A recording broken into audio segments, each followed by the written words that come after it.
cá cái chai mà uống ấy cá chai sao cái chai cha mùi tàu hú hay thằng sạch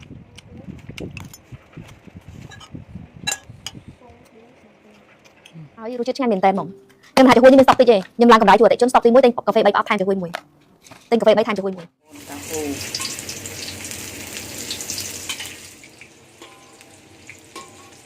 បងប្អូននេះ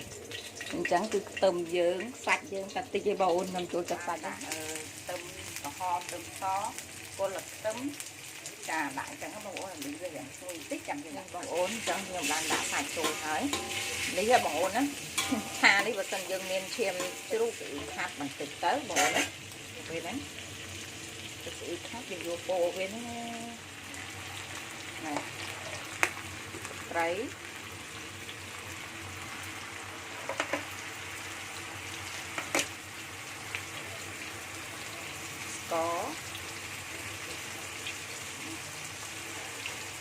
នេះចេងតាមចំណងជាមួយចិត្តបងអូនសៅស៊ុបអំបិលយើងតិចដែរទៅអំបិលខ្ញុំប្រើអំបិលតែស៊ុបបងអូនត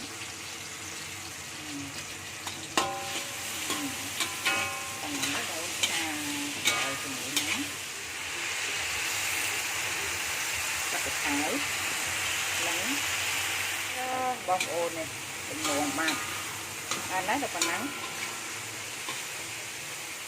អរគុណបងប្អូនដែលតាមតាមជួបខ្ញុំនៅវីដេអូក្រោយទៀត